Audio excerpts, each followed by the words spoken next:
Good morning, everyone. Wow, that was too loud. I was not expecting to be that loud.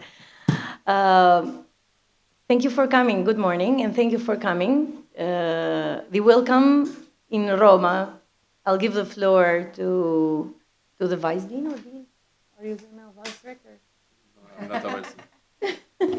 Thank you, Nabila, for upgrading me, but I'm not a vice rector. It's a wish. It's It's a wish. just the coordinator of the research and development and international relations area.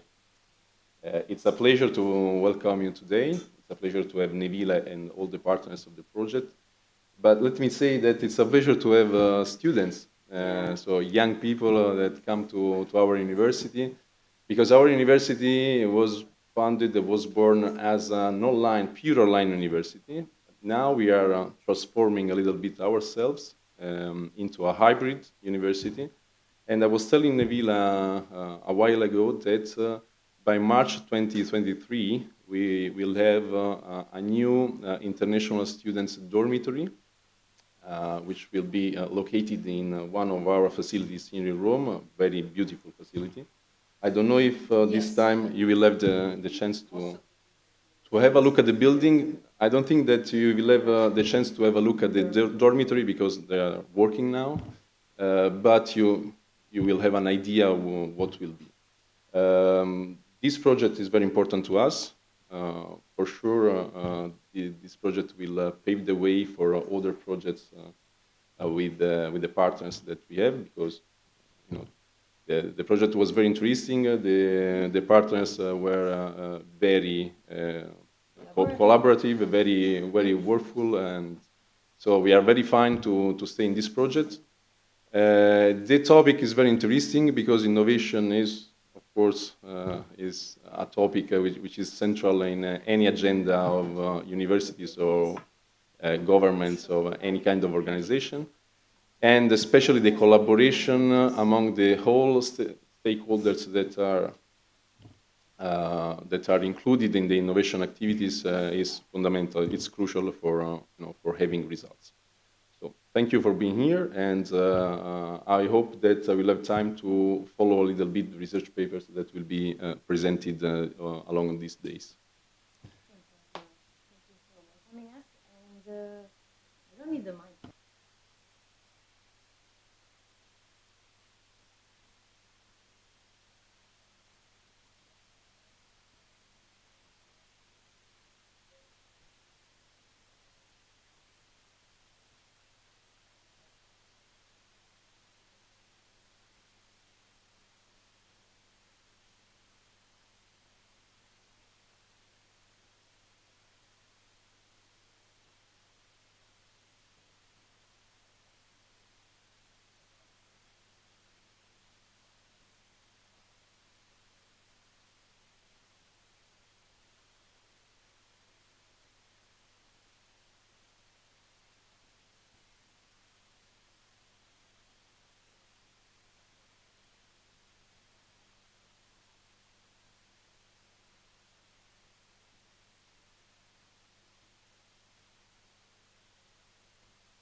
maybe the youngest. Yeah, the students. You have Nice to meet introduce you.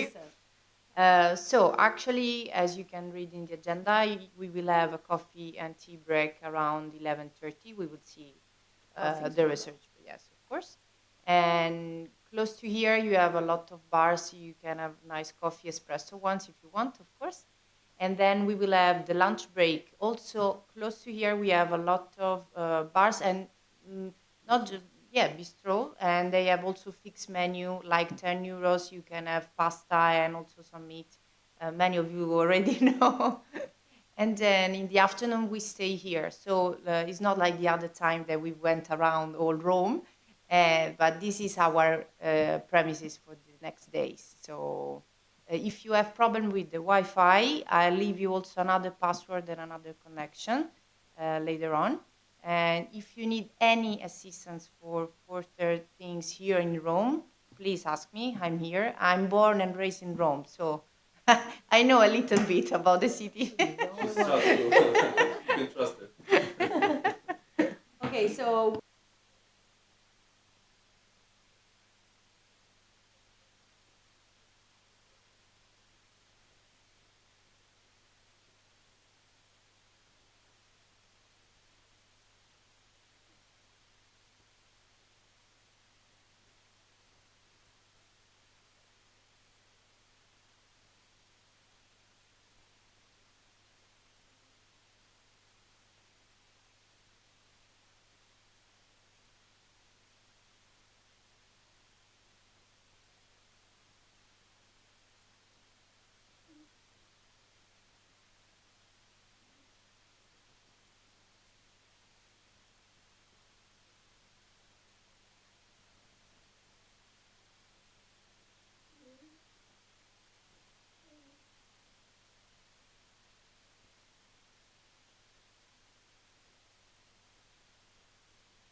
Actually, by combining the technologies, expertise, knowledge, and resources through students' involvement.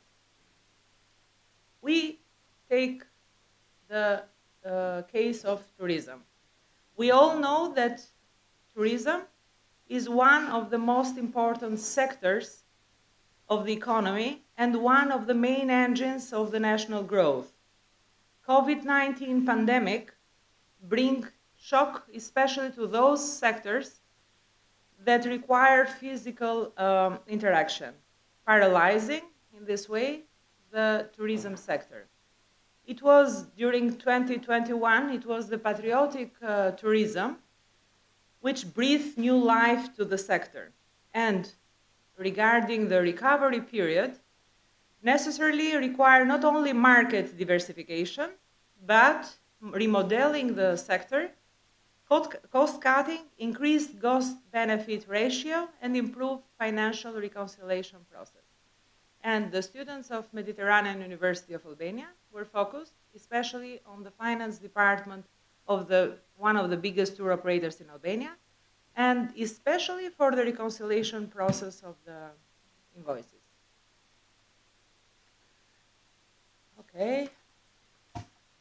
In regard to the chosen group of students involved in this work package 5, as I said, they played an organic role in identifying and offering solution to some of the issues. As I said, firstly, they were more focused in the finance department and for the reconciliation process. The main goal of this paper and of their study was especially to affect cost cutting, increase cost-benefit ratio, and improve financial reconciliation process. We are presenting the situation. I'll give you some data, and I'm sorry to take your time. I'll give you some data and present the situation through some official data taken from Instat and the Ministry of Tourism and Environment. The data collected show that the tourism industry in Albania contributed by 20.5% of the national growth, registering almost, during 2019, registered 6.4 million foreigner tourists visiting Albania. The hospitality sector offered almost 1,450 seats, active and functional accommodation units, with about 37,000 rooms and 87,000 beds in total. Activities directly related to the tourism sector numbered almost 64,000 employees, so it's almost one employee for 101 foreigner tourists. The data, official data of the year 2020 shows a decrease, of course, due to the pandemic, of the number of foreigner tourists, which is 2.7 million foreigner tourists visiting Albania, a figure which is almost 58.5% compared to a previous year.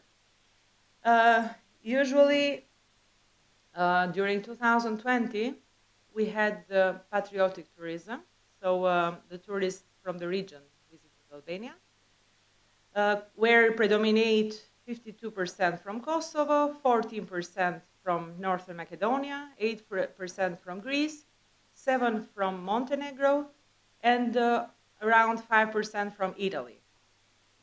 The accommodation units, the number decreased. It's 1,469 and 40,000 rooms with 95 beds for the whole season. The share of the industry directly connected and contributed to tourism was almost 2.3%, which is around 2% less than a year before, so comparing to 2019. Regarding the digitalization in tourism sector, the research done from the students show that digitalization in the tourism industry is one of the biggest obstacles that in the development of the tourism sector. And Albania is one of the countries with the lowest internet speed. It's 19.36 36 Mbps in Europe, and with the highest price in Europe for the same service. Despite the importance and the spread of ICT, it's very important to pay attention to the human errors, especially when we talk about finance department. No matter the size of the company, even minor accounting errors, and who is here from the finance department knows how important is the minor errors in our job and profession. So even the minor accounting errors can have a negative impact on the daily operation. They sometimes, so these minor errors sometimes incur expensive repair charges, very expensive. The data can be and is the company's source of life. It's crucial to have reliable figures in our report so that CFOs may have and may do the greatest and most educated business decisions. So based on the data that we provide. If we are repeating something, we should automate it.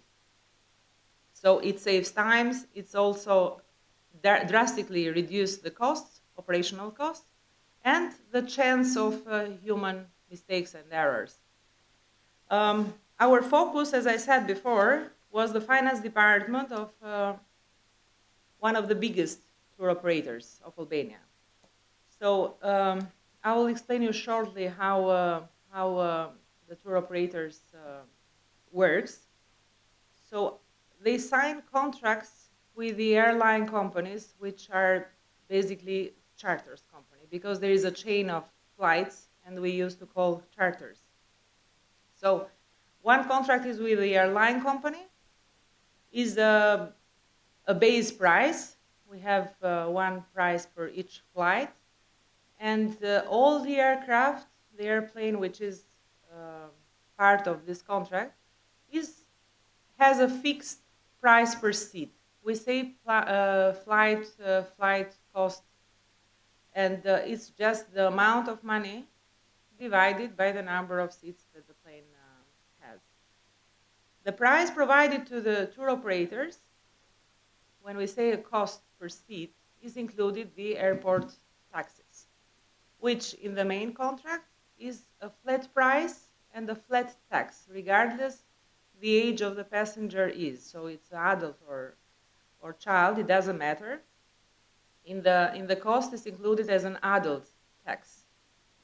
So one point is the reconciliation with the airline company, because when we pay, finance department, we are talking like a finance department. They pay the whole charter flight cost, taking into account that there will be all adults in the flight. While in reality, we know that we go to, the outgoing tourism shows tourists from Albania going and making a vacation outside the country. So it can be families with children, with infants. So this will need a reconciliation process. Before, the reconciliation process was done by the end of the season. Once the chain of charters ends. Of course, needs a lot of staff, needs a lot of time and effort to make the reconciliation between what actually flow, adults, children or infants, and what it was paid before the season, the charter flight starts. While with our work, we could make the reconciliation after each flight. By the end of the flight, we get the report from Tirana Airport showing the real passenger that fly the charter, the real ages. So we could make easily a separation between adults and children, and the reconciliation process only by Excel takes not more than 15 minutes, compared to almost 1 month it was before needed to conclude only the reconciliation for the charter flight process. The next contract was the contract with the accommodation providers, hotel providers. I'm talking here, as I said, for the outgoing tourism. So the service that provides accommodation and transfers, they have huge number of hotels. I can say 1,000 hotels. These hotels has different cost for any typology of the rooms, for any composition of the room. So imagine how much time, how much efforts, and how much stuff it's needed to make the reconciliation of any of the accommodation units confirmation that we get. For this, the students could manage to save the time for the reconciliation, only creating cost centers. So cost centers for the aircraft and cost centers for the accommodation. When I say accommodation, it's included the accommodation and transfer, but we say only one point, accommodation. The package cost, the elements of the package cost are flight cost, accommodation cost, and transfer. Above to this cost, we add the margin, which is the profit of the tour operator, that according to other contracts related to a direct contract with clients or through sub-agencies. So there are two typologies of contract on the other side. So what we purchase and what we sell. So we have two contracts from one side and two on the other. With the increase of the ICT through virtual platforms and Facebook, Instagram, during the last years, we noticed that the percentage of the direct sales, clients, so the B2C concept, has increased compared to the B2B. Okay, these are the data that I tried to. Okay. So the B2C, so business to customer, has increased compared to the B2B, business to business. When I say business to business, the relation for the tour operator case is the tour operator and the sub-agents. This figure has decreased lately.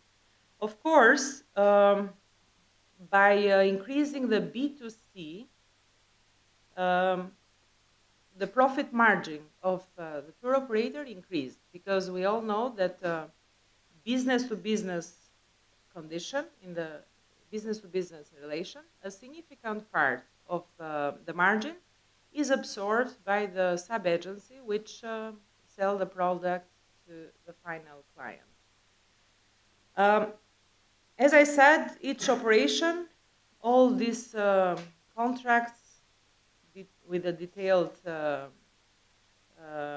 information that they have are monitored, registered, controlled by the finance department.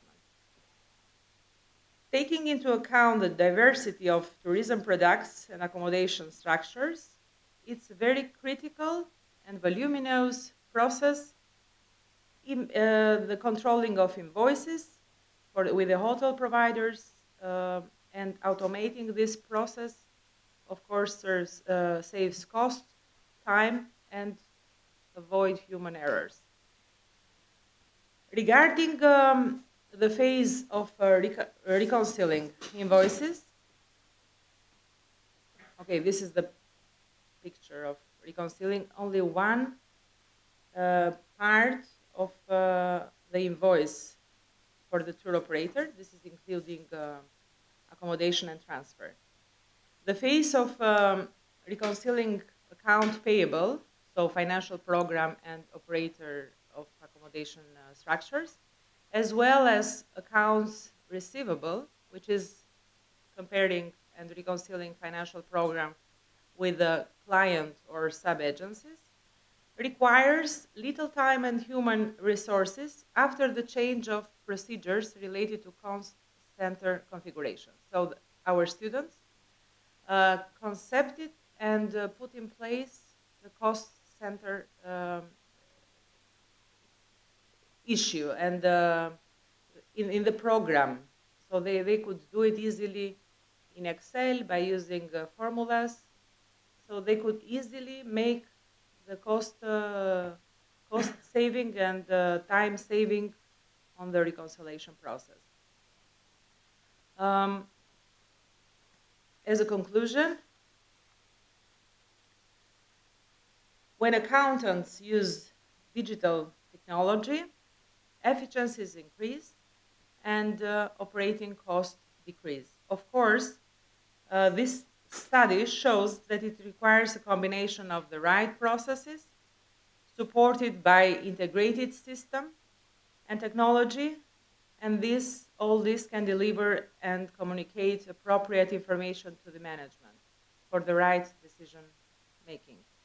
Tourism sector is in our country a very important sector and needs further structuring and then automation of the processes.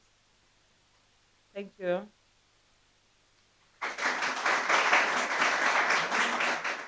Is there any question?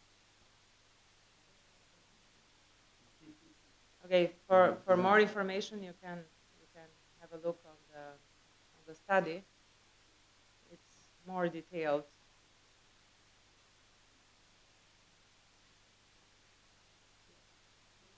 Do you have? Okay.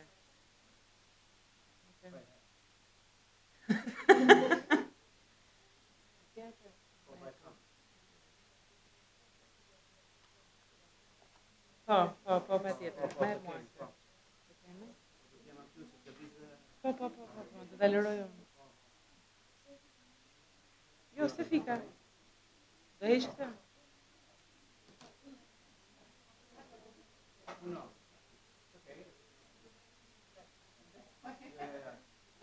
Hybrid. Kjo këtu është. Po, po. Ta bën shoqja aty si. Doja Ku e do t'i desh? Të rishnet? S'u do rrisë, do do të afron dhe gotat. Okay. Janë pjesë e grupit. Ti qesh, po ja kështu. Po, po. Jo, duaj unë atë. Hello. The title of the study is Hybrid Regime and Emergency Situation. Let me to thank our students that were part of this study. Mandy, Delgisa, Mirieta, Alcida, Megi. The problem that try to analyze is that contextualize Albanian response to the pandemic within the framework of democracy and human rights perspective. Hybrid regime, in our case Albania, with weak institution and low public trust toward the government demonstrates certain risks to democracy in their implementation of emergency measures. As the executive expanded its power, the legislation and judiciary were limited in their ability to oversee the measure and their implementation.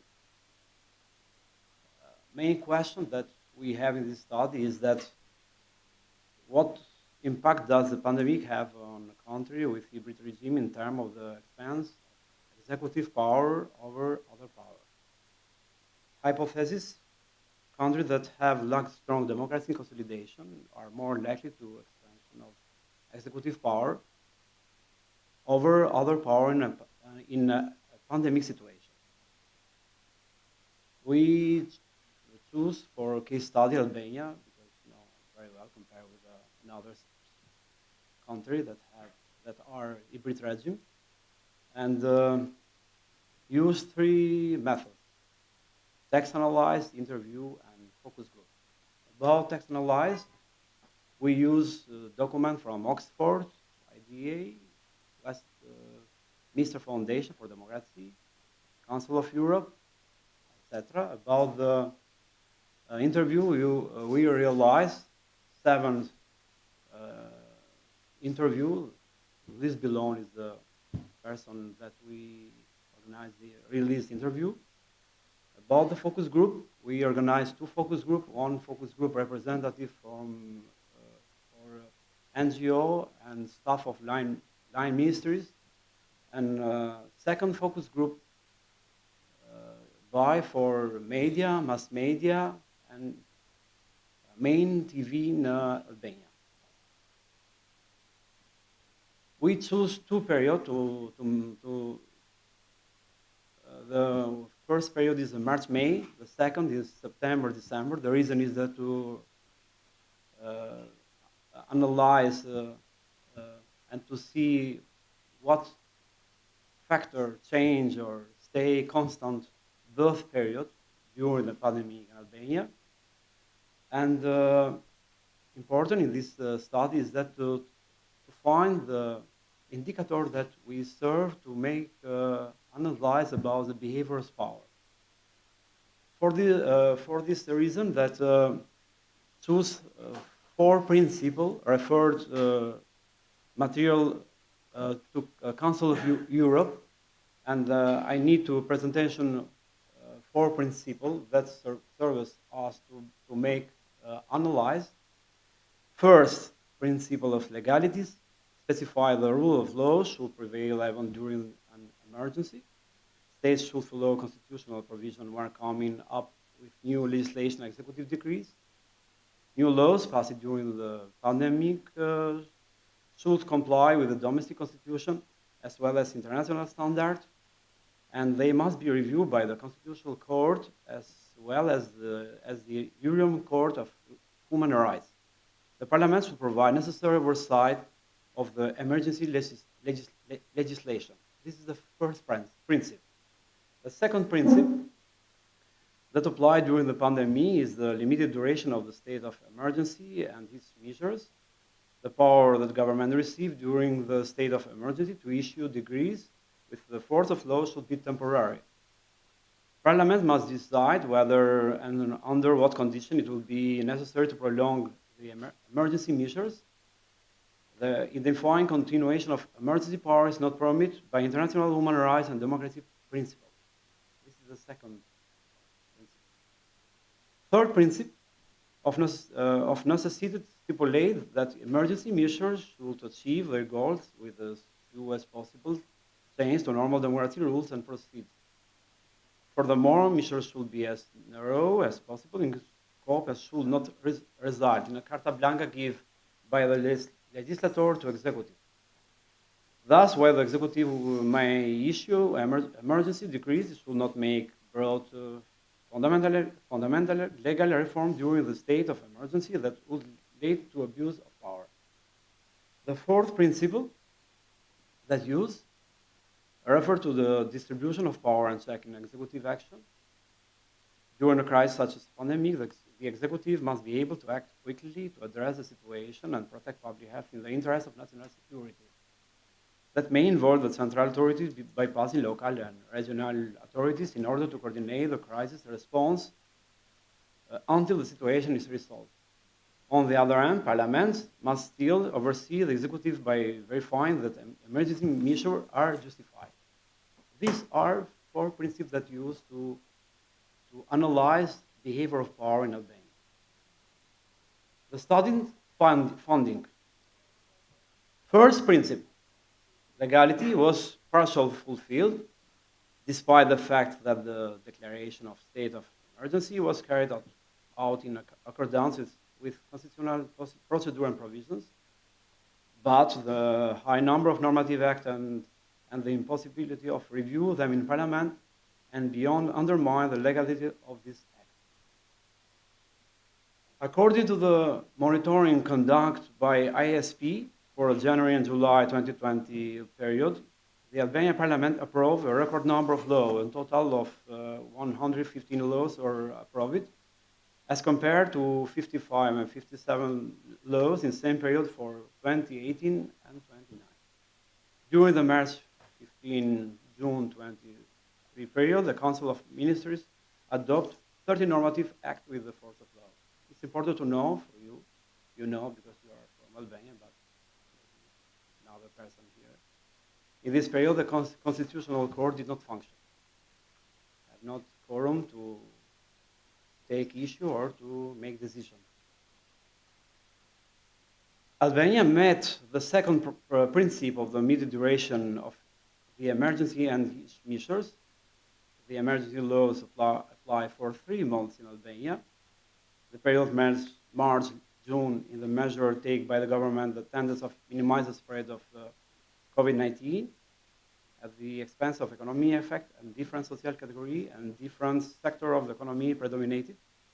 The lockdown was accompanied by age package from the government for enterprise. While the government reserved the right to take restrict measures during September, December 2020, it didn't enforce another lockdown despite the rise of infection of death from COVID-19. The decision to avoid imposition of new lockdown is probably due to the inability of the government to cope with negative economic impact of the restriction. If you see the figures, you see clearly different between 2 periods. The line is second period that you see increase infect and death by COVID-19 compared with first period. Albania government not met the third principle of necessity and achieved its goal with the minimum change possible to normal democratic rules and procedures. In some instances, excessive responses were criticized by human rights defenders. For example, the Albanian government passed disproportionate sentence as penalty for breaking lockdown up to 15 years proposed prison sentence. Another act of the government was that of constitutional amendments. Meanwhile, the good practice of the Vines Commission prohibits such a thing in times of emergency. Moreover, the amendments to the Constitution were not part of roundtable discussion between the representative of the political party and the presence of the representative of the main embassy in the country. In the material, have other case that tell abuse of power about the law that implementation in Parliament, approved in Parliament. Fourth principle, it relates to the role of expert community during the pandemic period in case of Albania. The management of the crisis was supposed to be led by the Minister of Health and the ad hoc committee of experts. The composition and the role of the medical expert was unclear during the implementation of emergency measures, but became clearly after lockdown measures ended. The role of expert became more prominent in communication about the pandemic after the extraordinary measure ended. In the September-December 2020 period, the presence of the Prime Minister and the Minister of Health in the media and social network was greatly reduced in relation to the presence of health experts.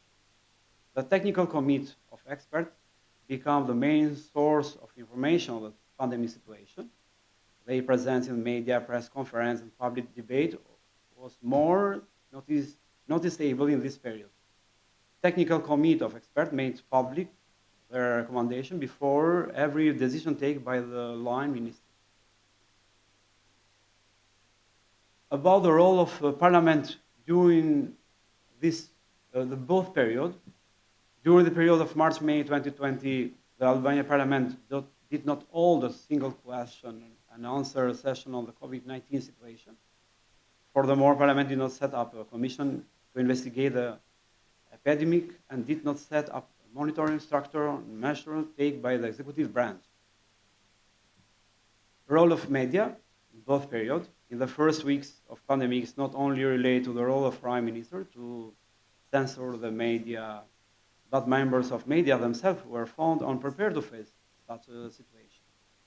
The emergency period of the pandemic served as a lesson for the media, which had to learn how to inform the public in such an extraordinary situation.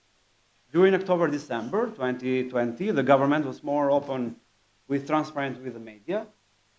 At the same time, the media were much more active in reporting from the field. About the role of civil society. Most of laws and normative acts were not consulted with civil society, with both periods. And the conclusion, hybrid democracy in our case, Albania, with weaker institution, low public trust toward the government demonstrate certain risks to democracy and human rights in their implementation of emergency measures. As the executive expanded its power, the legislature and the judiciary were limited in their ability to oversee the measures and their implementation. Thus, hybrid regime in Albania did not fully meet all four principles of legality, bounded time frame for emergency measures, necessity and distributed power with check on executive action.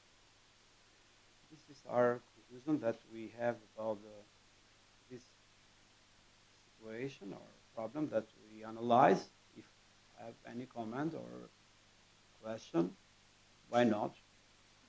If not,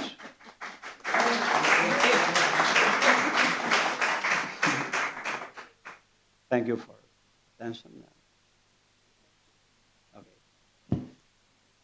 Po. Jo, ne po presim. Është grupi tjetër. Është grupi tjetër ndoshta.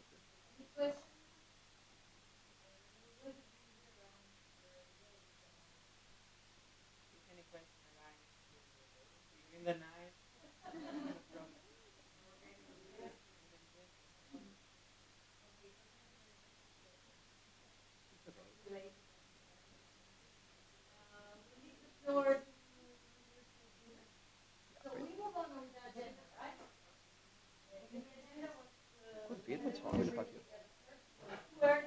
Mirë, ëh? Grupi.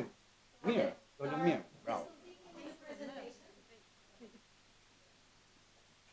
Okej. Faleminderit.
So which is going to be the computer? This one? Or? This is your email. Okay. Do you need something else? No. Maybe the audio. Is the audio working? You have your mic. No, the audio from the video. If I want Yes, to produce yes. a video. Po është bërë një research, është bërë një punë nga ne. Absolutisht ne kemi dhënë një zgjidhje biznesit. Çfarë copy paste? Jo, s'më bërë asnjë lloj copy paste. Çfarë është? Jo. Absolutisht. Jo, absolutisht. Është bërë diçka, është bërë aplikacion vetëm për Rusian. Po ta përkosh aplikacionin virtual është thotë që është në ne kemi shijoje prezantimin edhe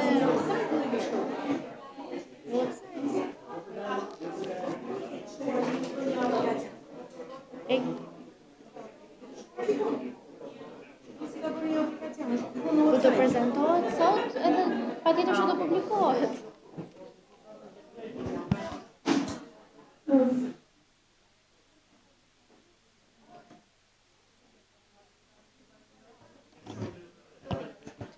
Okay, can we start?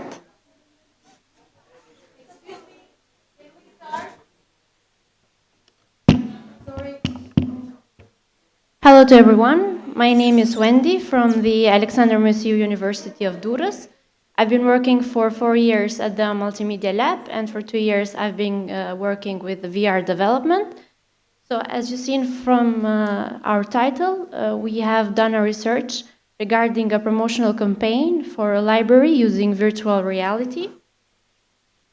Every research starts with a search. So first of all, we search for people, expertise, businesses, a problem, and then we find it a solution. How it all started, we invited the Chamber of Commerce and Industry in Durrës to join an open forum with businesses and our academic staff. Different business and stakeholders attended this open forum, starting from IT companies, banks, and manufacturing companies, including small businesses. In this forum, led by the U-SIA project coordinator for UMD, Dr. Silvana Gashi, we had the opportunity to listen to local businesses such as Crystal System, Raiffeisen Bank, Credins Bank, and Duraho Library, where they discussed their current problems and needs. The next step we took, together with students, we did a questionnaire addressed to the university academic staff about their areas of expertise. Their prominent areas were finance, law, digital marketing, ICT, innovation, and e-commerce. We listened to the businesses, but we focused on 2 businesses with different expertise needs. We had Crystal System, an IT company. They proposed their needs regarding a financial solution. And then we have Duraho Library, one of the oldest libraries in Durrës, who needed support regarding a digital marketing campaign. We asked ourselves where we should focus our expertise. Since the latest statistics in Albania show a significant decrease in the number of book readers, it is necessary to help businesses that sell books create promotional campaigns using modern technologies. So, since digital marketing in the digital era we live in is essential for business communication with clients, we focused there.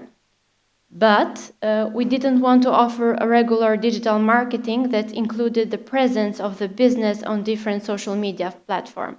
We didn't want to help the business to be on Facebook, on Instagram, on LinkedIn, on Twitter, etc. So to provide an innovative solution, we designed another questionnaire in order to better understand the expertise of the academic staff for the needed solution. The questionnaire had 10 questions oriented to the use of marketing tools and ICT. In total, we have gathered 104 responses. Academic staff at UMD showed that they had the expertise to use ICT tools and also VR and AR technology. So, to summarize the situation, we have a library. This library needed support regarding a digital marketing campaign. We had our U-SIA team together with students who offers expertise in digital marketing and especially in VR technology.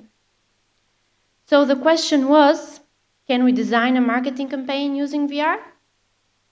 9 out of 100 staff had expertise regarding the use and development of 3D content creation and VR AR. So, yes, we can. Our motivation was to first increase the reader's interest, present a new way of the presentation for the bookstore, and of course, making it as close as possible to digitalization. But why VR? Virtual reality is a technology that creates a simulation of reality and allows users to engage in an environment that involves multiple senses by using VR applications. By using this technology, we could reach as many readers as possible and allow these businesses to be as competitive as possible in the market. VR in marketing enables businesses to offer customers the best experience they can get from a product, service, or place without being physically present. The use of marketing campaigns with VR, especially in the field of books, is also an innovation in our country. So the bookshop was interested in a digital marketing campaign without offering a completely virtual marketing experience. How it started? To create a virtual marketing experience, we needed to develop a VR application. So the phase one was planning. Through this experience, user can interact with a digital library created in a virtual showroom. This is the first scene. We created the first scene to be used as a menu for the user. As you can see, it's all personalized for the Durahu library. I have also the VR headset with me, but I thought that maybe after the coffee break, you can try all the application. This is the first scene. The user gets introduced with the U-SIA project, and the audio in the application tells them to go to another scene where they can see the new books in the store. The next phase was creating the environment. We have built an immersive world that provides the readers with a memorable experience. In the scene 2, the user can see the books, click the audio buttons, and listen to the book summaries.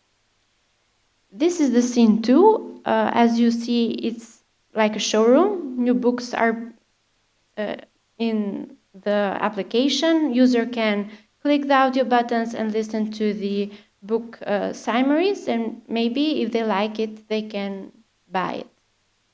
Not in the virtual reality, but in the store. The phase 3 was testing. After the design of the application, we tested the final product by using MetaQuest 2 VR headset. The application can be installed into the VR headset or can be connected to the computer and played in Unity. Here you see photos of our students testing the VR application. For the phase 4, a VR promotional campaign, in this phase it is necessary to promote the newly arrived books in the library to all interested audiences. For this reason, the library has to use a VR headset to provide the readers with the tools and the environment for this experience. By becoming early VR adopters, businesses can stay relevant in light of recent technological developments. In our case, the realization of the promotional campaign with VR, especially for a library, shows that there is an interest in embracing new innovative technology. And I would highlight that especially VR can be used to target the younger generation.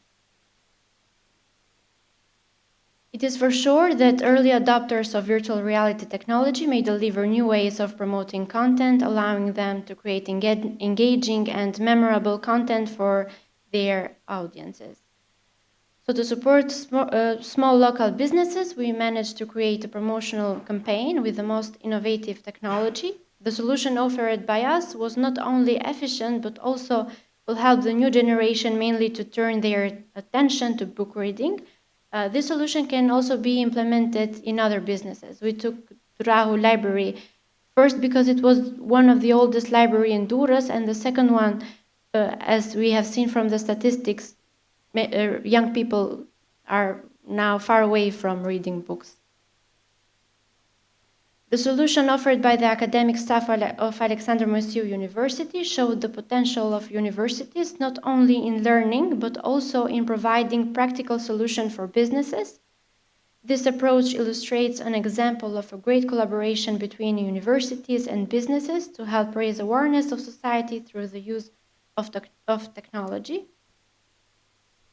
At the end, we want to thank VTech and Innovation Hub at UMD for the technical support and implementation of this project, our coordinator, Dr. Silvana Gashi, and our academic staff and students for working in this paper, and at the end, all U-SIA team members for implementing this project.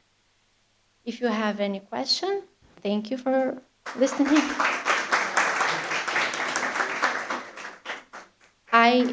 Maybe I can show you a video of the application. I don't know if it's going to be played with sound, or maybe we can leave it after the coffee break. Okay. Then just a moment. If you have any question in the meantime, yes. Thank you.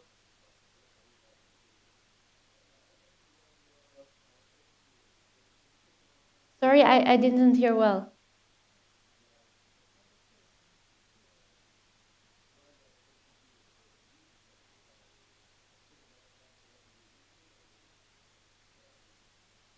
So we only did a testing phase with potential customers and the library people who work there, because it's very difficult to firstly implement this technology when some people, especially in Albania, many people in Albania don't know what is virtual reality and what virtual reality can do.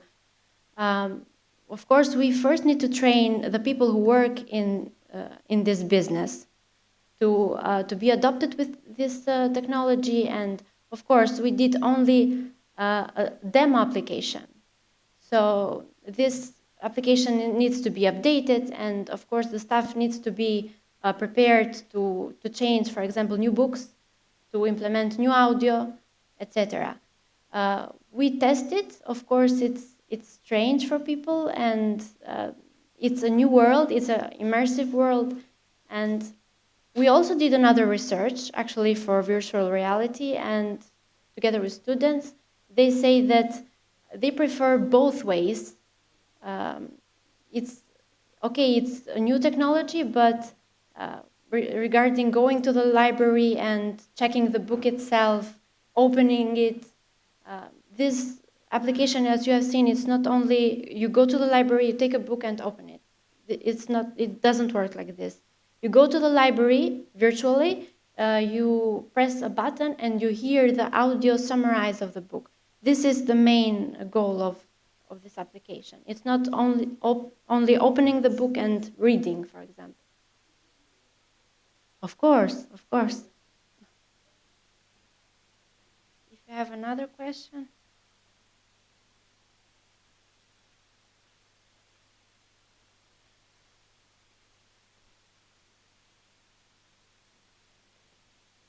Okay.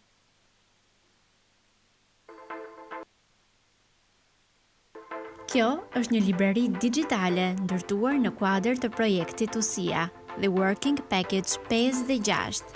Mirë se vjen në librari Dyrau. Për të parë libra të rinj, zgjidh butonin para teje.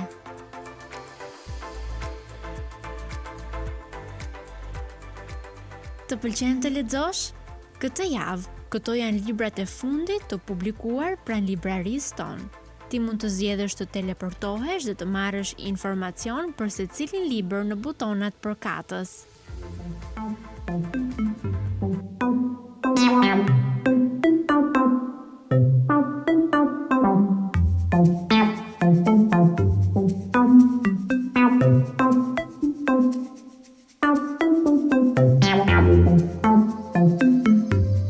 This is the user experience when they have their headset on.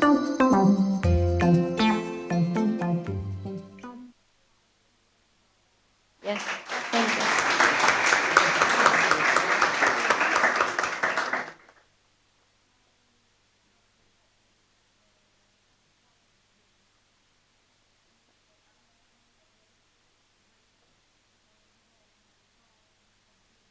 The company needed a promotional marketing idea. So we have tons of library who maybe can offer their books and sell their books through social media. So they didn't want to be on social media because we know the part that they are in Facebook, in Instagram, etc. They wanted an extra thing to be a more known library. Yes, yes. Yes.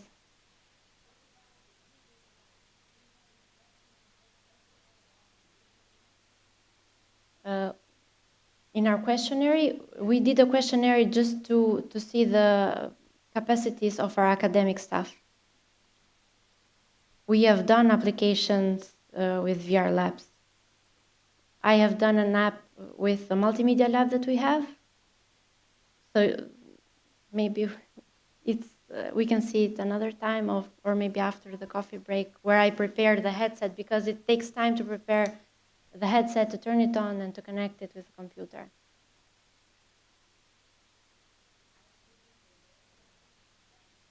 Yes. Yes, in our study that we did regarding comparing virtual reality classroom and traditional classroom, they say they like it, but they want to use them both. As I said before, they want to use them both.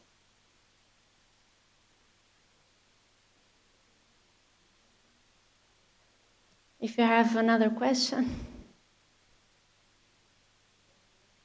Thank you.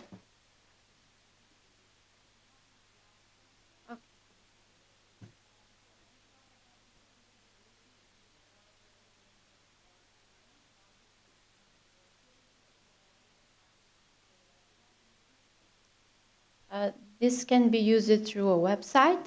This can be used if you have a VR headset. So nowadays, it's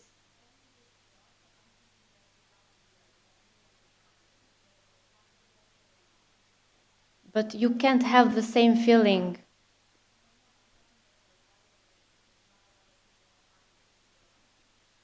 This can be implemented in a random website, and maybe you can. This is implemented. Audiobooks in Albanian are being implemented. I've heard that. But this is another immersive way to market a business and their product, in this case.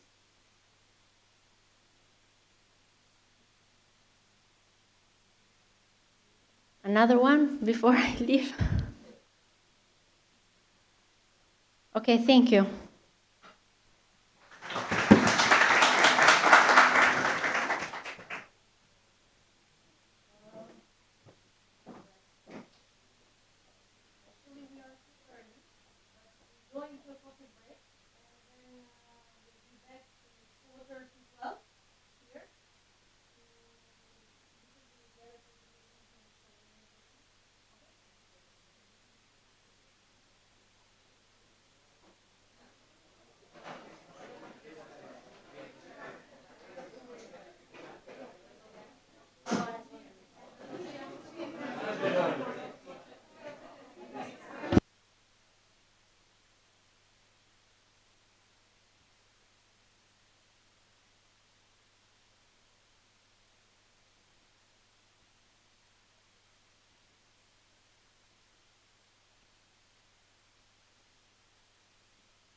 Okay, so I'm Brikena. Today I'm here with two students, but we worked as a team, Armando and Huger, and also Gerardo, who is presenting work package 6.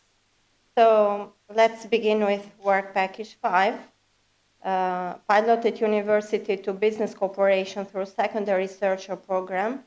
Here, these are in the project. It's, it's the work of team leader. And here we have the objectives of this work package. So to realize this work package, we call for expression of interest for SMEs in north of Albania, especially in Shkodër, in our city. And we realized some roundtables with the network and business sector. In fact, University of Shkodra is in its 65th anniversary. And we have in the university, we have the economic faculty who is more than 25 years old. So in all these years, we have collaborated with businesses. So we did this call for expression, but we did also some calls to the businesses with which we collaborate in years. And we got some pilot cases from some SMEs selected. Then as a team, we've realized that to do this work properly, we need some information. We need some information that not all the businesses and the managers are eager to give. So we need an exact business who wants to collaborate with us in and who wants to hear everything, the good things and the bad things. So let's go to the exact case we got. Family businesses are most of the businesses in Albania, in North Albania. So it's a form of organization and it has some specifics relating to other forms of business. So as business partners are family members, and cooperating family members develop an effective work within the organization. We have a say was, don't make business with your with your people, but in fact there are a lot of people that make business with their family members. So there are some advantages of family businesses that we identified also in the business in the case we got. So this ease of opening. These are these family members that collaborate together to open the business. That it's much lower cost because each of the members contributes also financially, not only with his or her time. Flexibility, of course, continuity of knowledge, because the knowledge stays in the family, and seriousness and pride. But also there are some disadvantages of the family businesses, and here we got focused also for our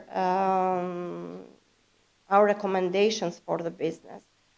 So is this complexity of the organization, keeping the business in family, informality, lack of discipline. It often happens, and no free times at times, because we know that having a business, it's not an 8-hour per day work. It's not 40-hour per week work. It's much more. But being in a family business, you need much more time for the business. So at first we got through the planning process. I'm a lecturer of management and entrepreneurship, and I'm in direct contact with the business. And rarely we communicate with businesses that do their planning in a written form. Usually they go in the written form because they want this business plan that the financial institution or the bank is looking for, or they want to go in any project. But they usually they don't do their planning in the written form for their own. But if they don't do this, there may be some problems. Some problems that there may be inconsistency in the way of doing business.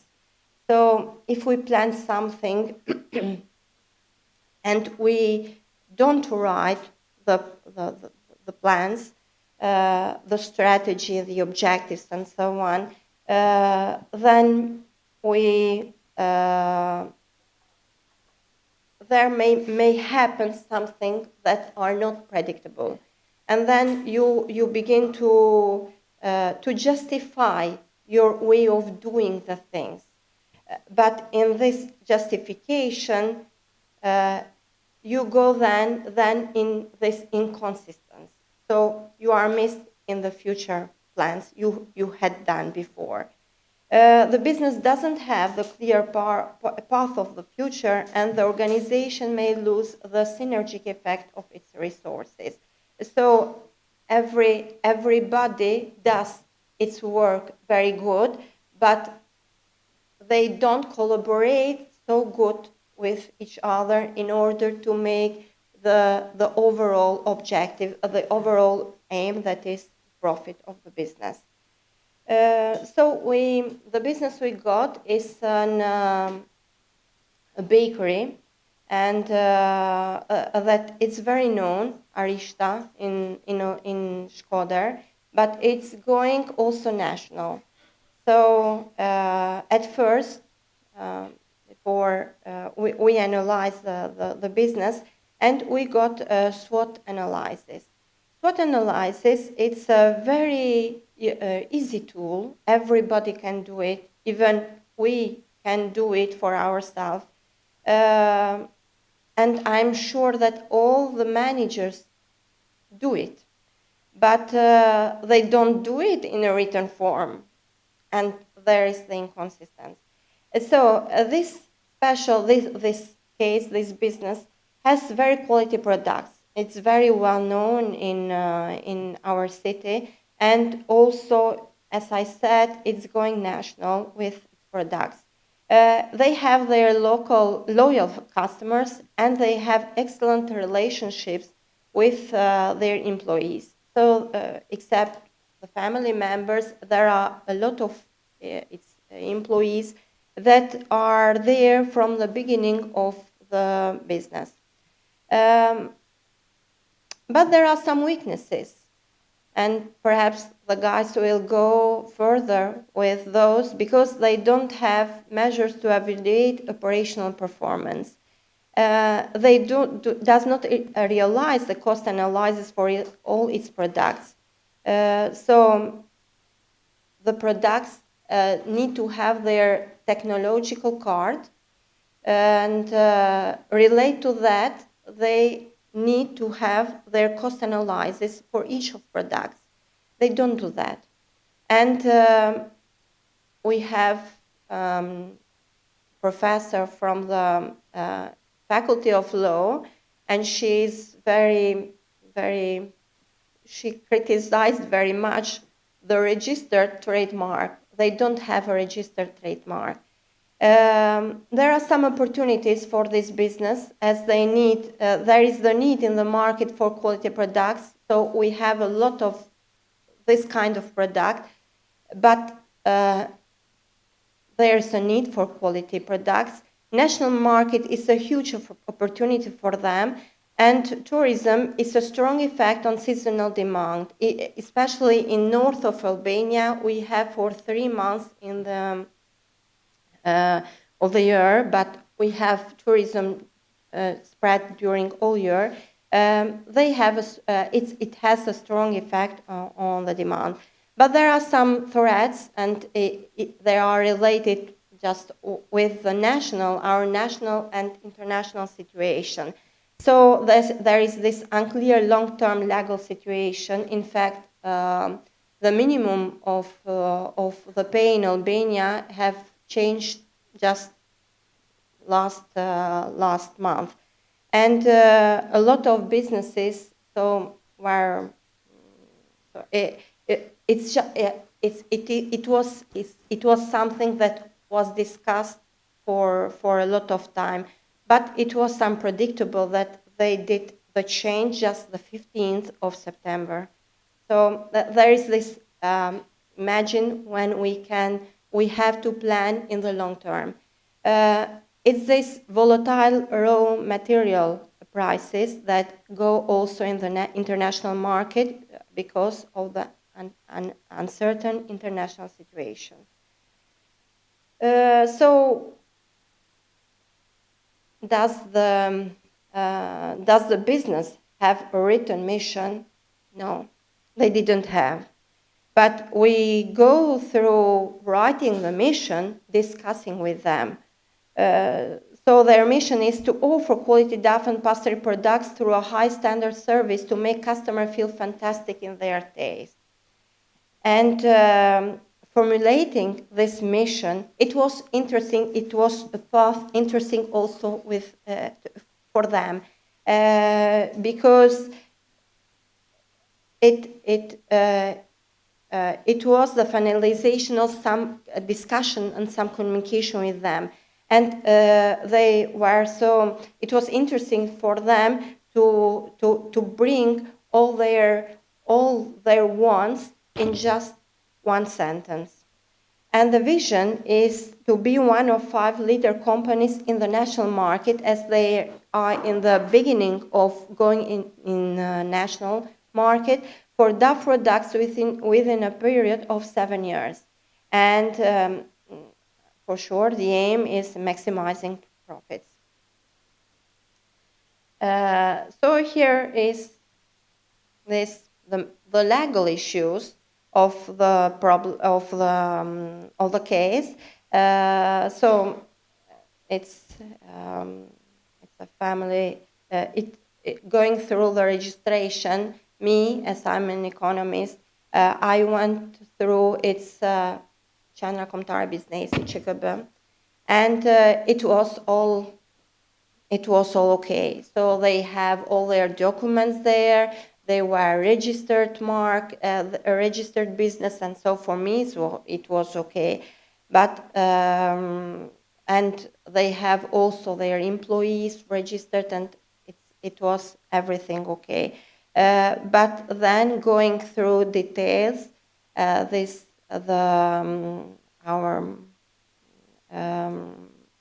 lawyer in the team got some problems there, identified some problems that were a very important issue, in fact. So the right business structure is vital, as it recognizes everyone's contribution and protects family assets and ensures order with other legal matters. But the business didn't have a structure. So through our interviews and communication with them, we got to get a structure of the business. And licenses and permits, they have the licenses for to operate in the market, and it was everything okay in this issue. But going through the planning, it was an issue that was risen to the business and its business succession. So we don't think of anything unpleasant is happening to us, but in the legal, if anything unpleasant happens to the owner of the business, then there are a lot of business problems, of legal issues that all the family goes through. So our lawyer in the team, made a recommendation. So it's very important to do a planning for business continuity in order to avoid many legal conflicts in the event that the business owner is unable to carry out his management duties.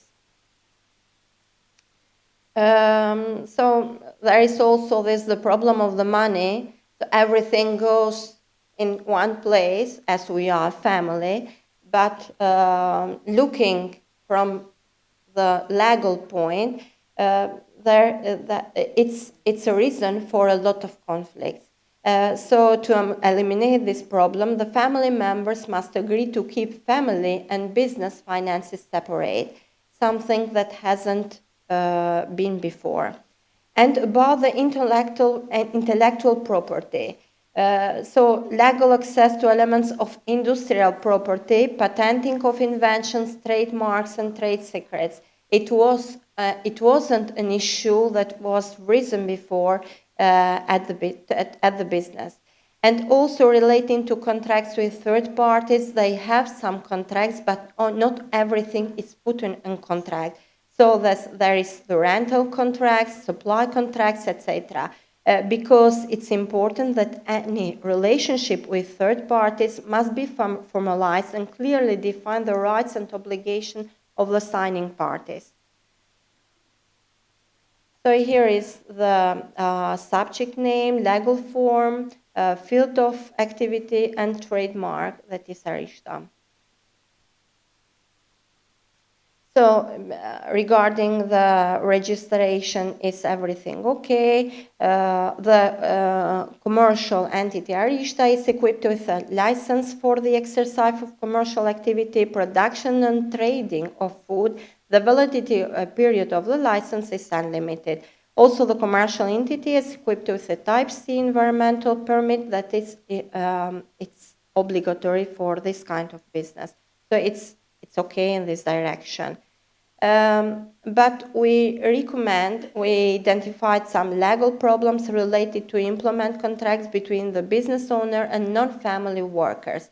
So we recommend signing employment contracts between employers and employees.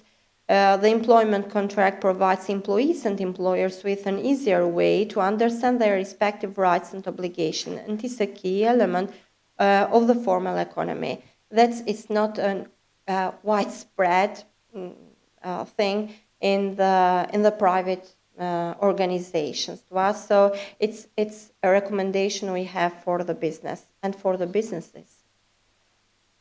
We note a lack of knowledge of the industrial property law. So we are discussing with them. They don't have much knowledge about that. So the opportunities that business have to protect their products or services through a trademark. It's very important also because as the business is thinking to go in national. So although there is no legal obligation in this respect, it's worth registering your logo, business name as a trademark at the General Directorate of Industrial Properties. So they have this Arishta, but it's not registered mark. Only if you perform this procedure, you can use all legal means to stop the unauthorized use of your business name or logo by another commercial entity trying to use your business name in the market. So it's very important to have this to think of registering that trademark. And so we found also an indifferent attitude toward trade secrets. So there are summary types that nobody knows, only one person in the business. So if something doesn't go out from me, so it's a secret. but you have to protect also that in a legal form. Because of that, drafting and implementation of a program for the administration and management of trade secrets is very important for this kind of business, and this business specifically.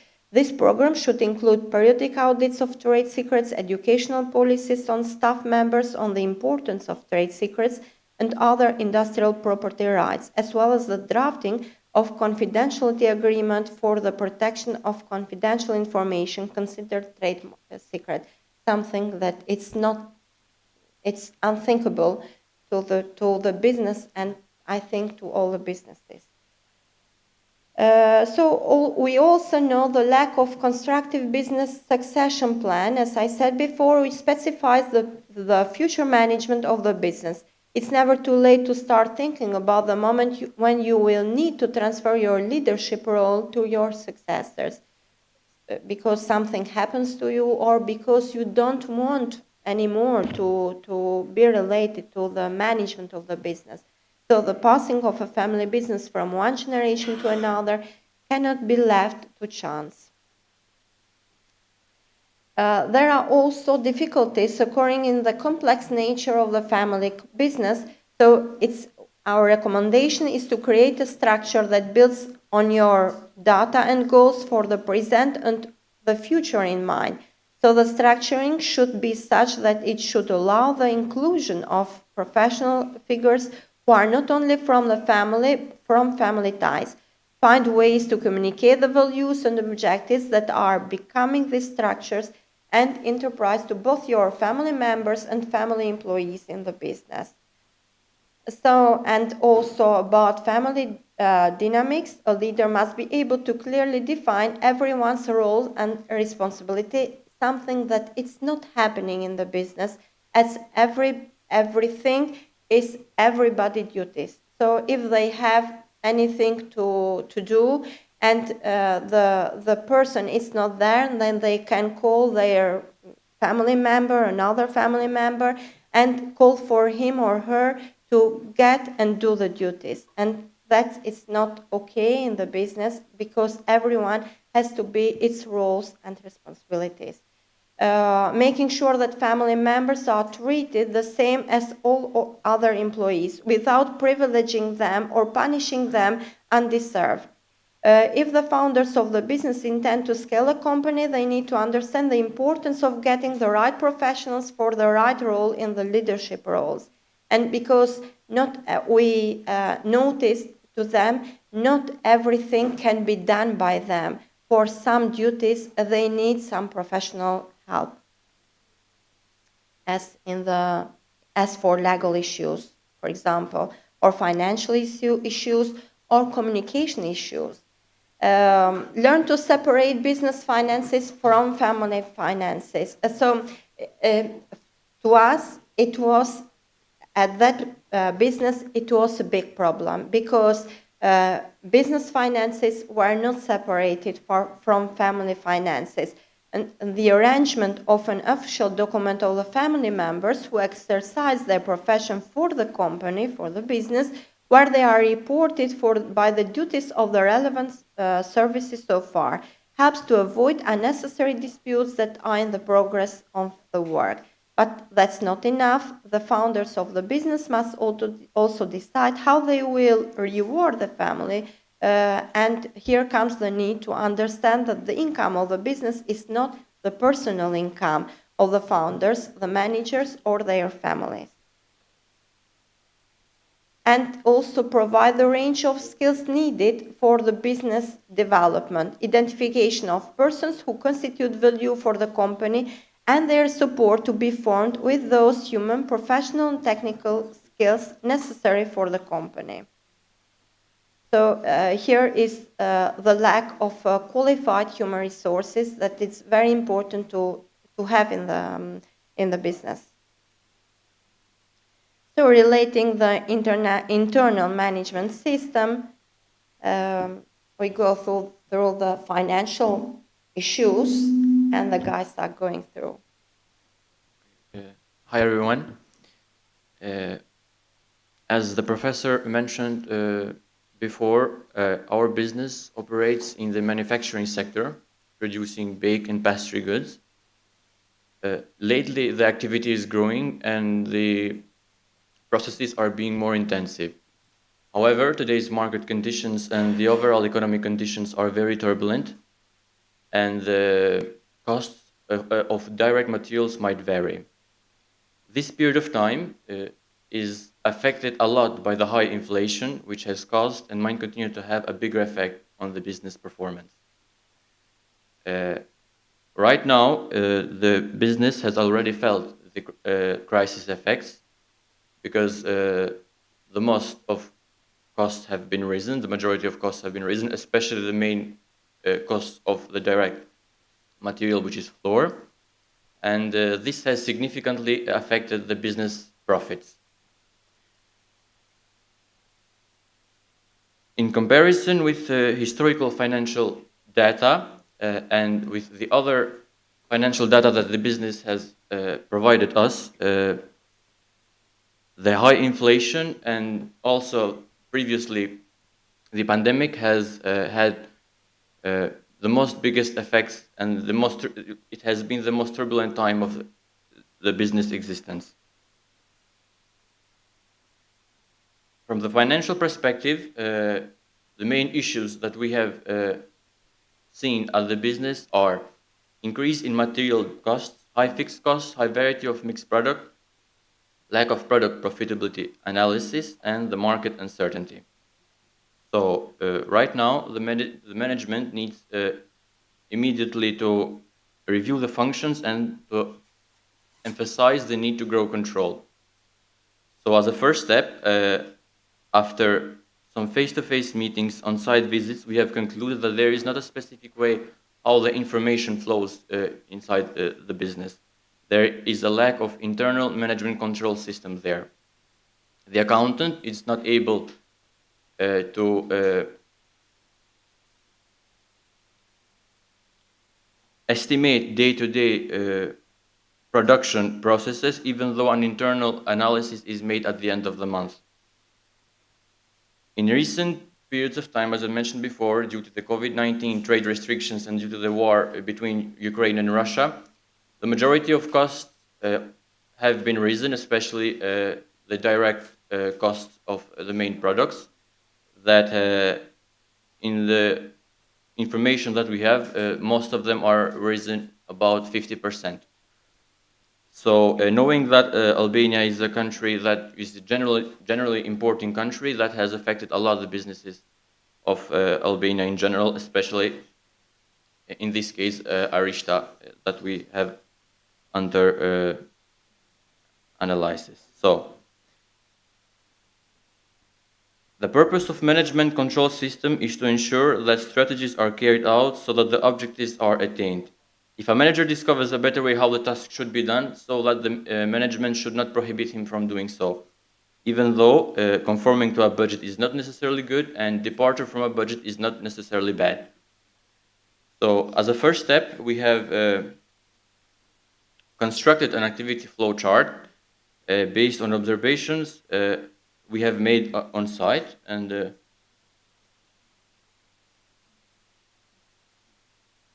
so this activity flowchart initiates with securing access to the raw materials from suppliers contracting.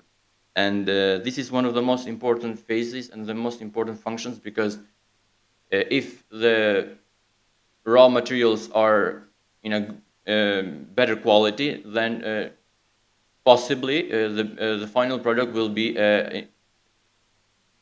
have a better quality as well.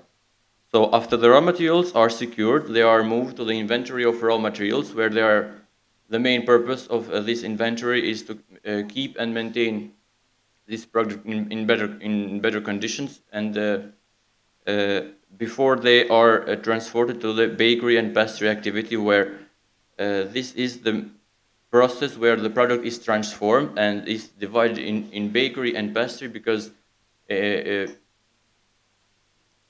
the final products of the bakery and the pastry are different. So this activity part is divided in two pieces. After the raw materials are transformed to the final material.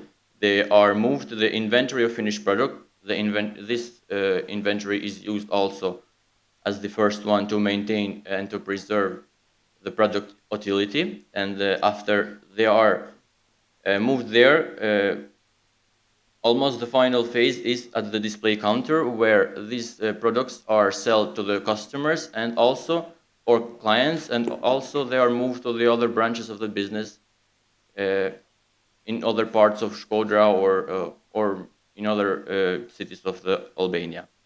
So if the business uses this path, it will be able to function and to create value through its products. And with that, I will pass to Figert.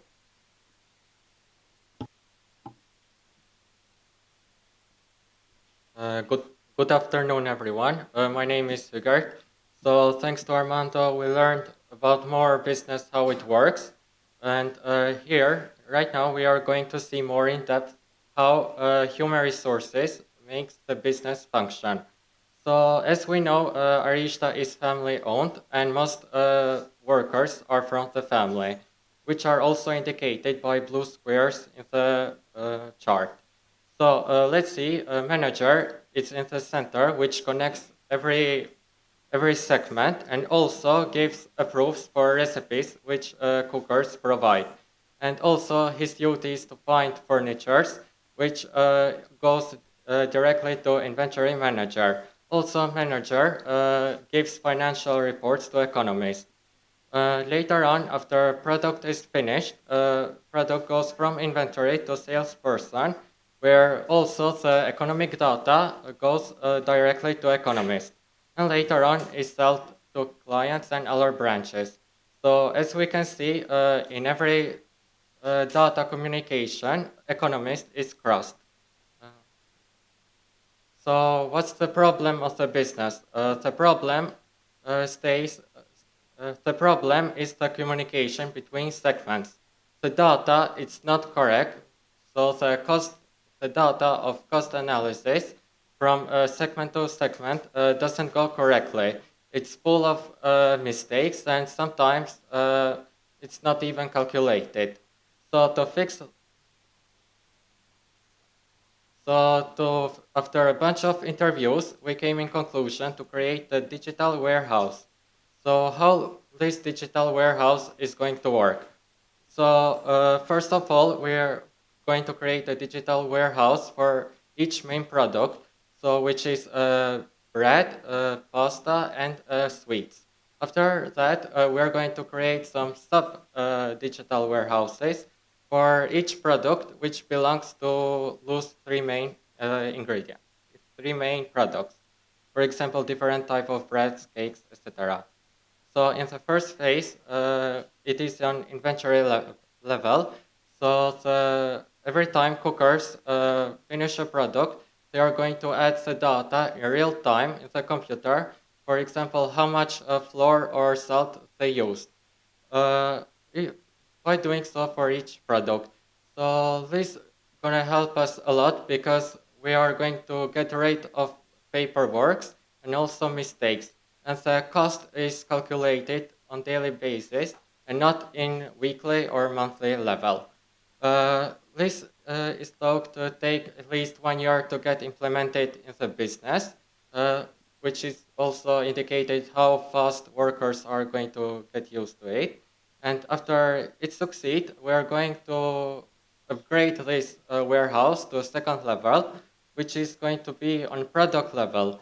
So it's the same thing a salesman is going to do. So every time it sells a product, he is going to add the cost directly to computer, which is going also to help the economist with better data and better stats for the business. So the business won't have problems with law and mistakes from the financial sheets.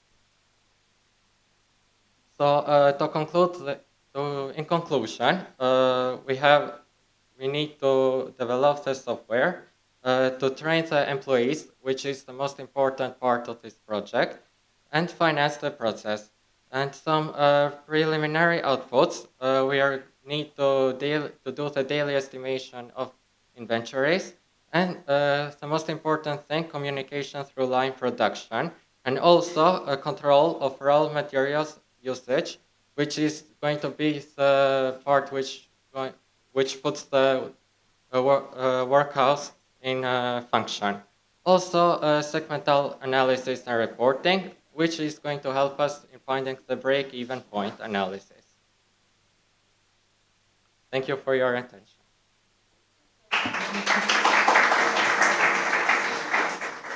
The problem to the businesses is that if they have profits, they think there is everything okay.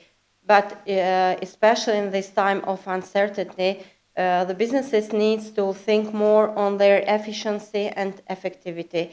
So it's very important to think. Usually, we don't measure. Our time doesn't have a cost, but their time need to have a cost. So they have to evaluate their time because they are always in the business. Because of this, they have to evaluate their time and they have to give cost to everything. And this is why this software could be important, or could be important to return in Albanian lacks everything, in cost everything. Okay, that's the case. If any question or any discussions,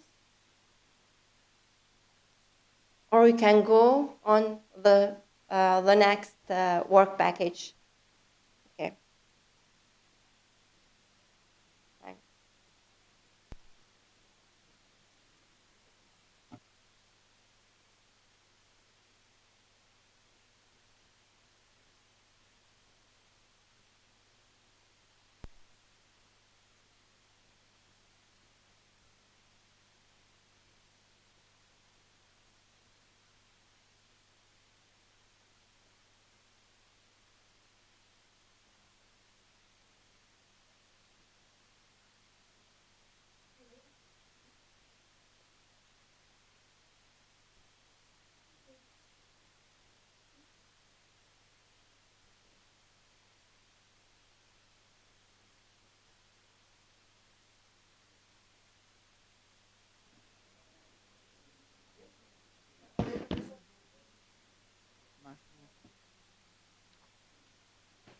If you are ready, we can go on to the next work package. Thank you for your attention. Hello, everyone. My name is Gerardo, part of Faculty of Science in University of Shkodër, and I'm going to present the work package number 6 policy paper, which is titled the Piloting University to Policy Corporation. This working package in particular is a discussion, or is a project which it emphasizes the roundtable with the quadruple helix network and policy sector, which in particular it emphasizes the third mission model, which on its part it's the importance which the university plays in the society, and more particularly the university with the local institutions. Also, this working package contains some policy proposals by the students. That is, it promotes the activity of students in cooperation with the local authority governments and so on. Also, it reports with the results of the research and policy collaboration. In this point, I have to emphasize also the need of the researches which are done by the students and by the academic staff, always in collaboration with the other local institutions. and also how these researches and all these policy proposals which are done, which are made by the students and by the academic staff, can be discussed and can solve various problems in society. So, to conclude, this paper examines the important role that should have the corporation of the university, that is the University of Shkodër, Luigi Gurakushi, with the local government authorities and also with the business community and also with various NGOs. Now, before starting, I would like to do a very brief history of the university, a very concise one. The university was founded in 1957, and since then it has grown as one of the biggest research scientific centers in northern Albania. The University of Shkodër, throughout its journey, had two periods. The first one was between 1957 until 1990, when the university wasn't actually a university in its terms of jurisdiction, but it was known as the high pedagogical institute, which used to prepare teachers and education employees with a 2-year study program, which later used to be extended into to 3 and 4 years study programs. Then we have the second period, in which in 1991 this important institute in northern Albania, earned the status of the university. And then we have also the explanations which are related to the qualification of the academic staff, which the University of Shkodër has been always a center of scientific works, because it's divided in faculty and departments, which on their part do very good scientific researches related to various fields. And throughout these years, the University of Shkodër also established very collaborative relations with many universities abroad, and also with higher education centers which do researches. And the most important partners of the University of Shkodër itself are the Balkan universities, universities from Austria, Germany, Italy, US, and so on. And also the university from 1991 till now has expanded and now has 6 faculties with various departments. Now let me shift to the main subject of the work package number 6. Since the beginning of the introduction, we emphasized in particular the third mission model, which was to address the growing social and the economic challenges, which nowadays are plenty.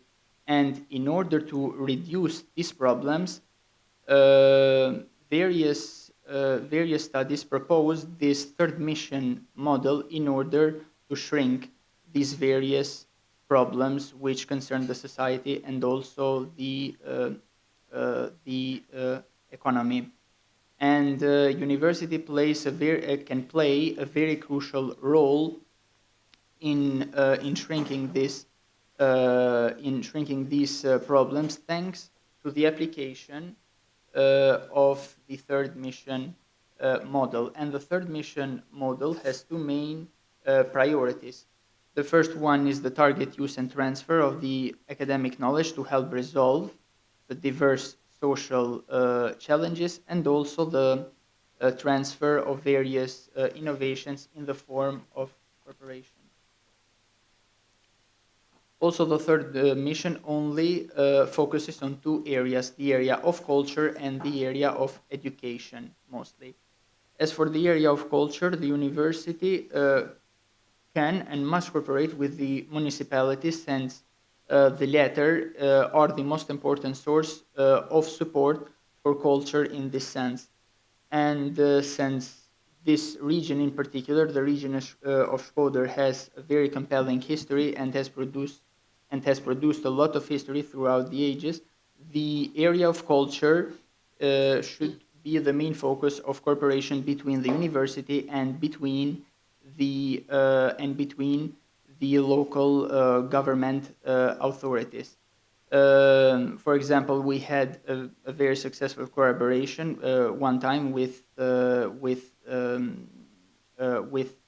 with one culture institution in the municipality, which represents the so-called dark tourism. That is a museum which commemorates the victims of communism, and that was made possible thanks to the collaboration of the intellectual resources between the municipality and between the university itself. But these collaborations and these corporations should be more intensified in the future, and the university can also contribute to the specialization of the staff in the fields of tourism, history, and culture heritage, which are part of the bureaucracy and of the administration of the municipality itself. As for the area of education, the third mission model applied by the university can be very useful because there is a process of identifying the needs of education employees in Albania every 4 years, and in this process are not only engaged the local government education institutions such as the local offices of education and the regional directorate of pre-education and other institutions which are pre-university educational institution, but also the university is engaged in this process of identification, because the University of Shkodër gives various recommendations for certain ex-students which are now asking to be employees in the sector and in the area of education. And also the university gives not only recommendations of this kind to these local pre-university institutions, but also to the municipality. And here I should also note the importance of ASCAP, which is an institution which is prepared, and the main work of it is to find suitable education employees, and the university can cooperate a lot with this later institution. One of the methodologies for preparing and for implementing a very successful third mission model is also an important one, and the methodology which is used in this paper is a qualitative one. That is the communication, and also face-to-face conversation with the members of the beneficiary group. And one of the main methods of achieving this, that is the face-to-face conversations, are due to brainstorming techniques which are organized in various workshops, seminars, meetings, and etc. The composition of the group of the interested parties includes also the following representatives in order to implement a successful third mission model. The first one, it is the municipality itself, because it is one of the main subject and it is one of the main actors in it. also including the mayor itself and also other elected officials which are relevant to the staff of group, and also the university, which is the most important one, with the schools and other educational institutions that have the capacity to provide the analysis of the local economy, tourism, cultural, and so on. We have also the staff and tourist agencies, which as a source, which can be used as a source of advice and technical assistance because they are quite familiar with the problems in the sector of culture, and also with the local chamber of commerce and the other business associations, which was said in the previous presentation, and with various NGOs, newspapers, and other medias, which have to inform the public about the ongoing cooperation between the university and the other institutions. One of the main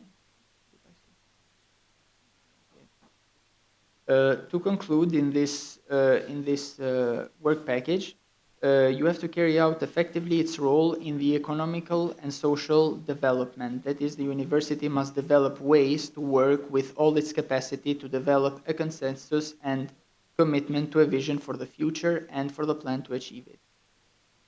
And we have also concluded some points, and that how the university should participate in the local and in the local economical and social development initiatives. That is the degree of the involvement of the university itself in the local and social development initiatives by promoting itself the needs of the local and economical social development, which required political will. We are talking about these institutions. And also the effective institutional coordination between the public administration sectors and the different the various university departments, which are of fundamental issue. Municipalities and local administration must be proactive and taking all possible steps to improve the knowledge and skills of their staff, and the university can play a very crucial role in this.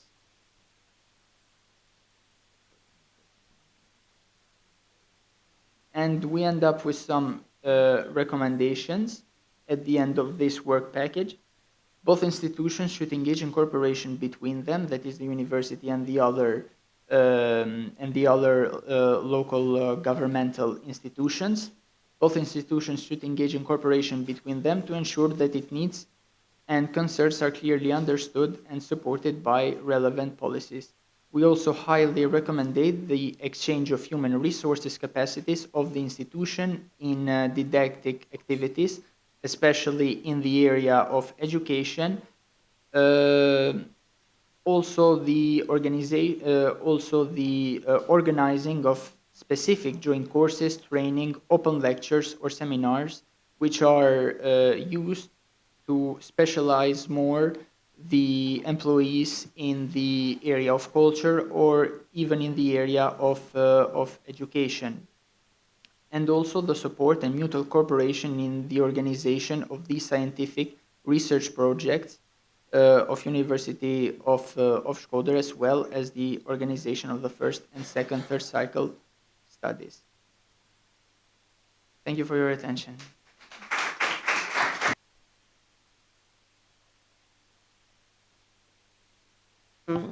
So as we are a university that as we have six faculties, in 4 faculties, most of the programs, they prepare teachers.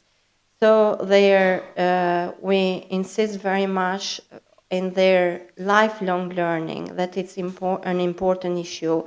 The municipality in specifying their needs and also making an evaluation of the situation, they need to collaborate with the university. And also for their lifelong learning, we have to collaborate together with other institutions, that Gerardo said, in order to make a better society, a better education system in the region. Thanks.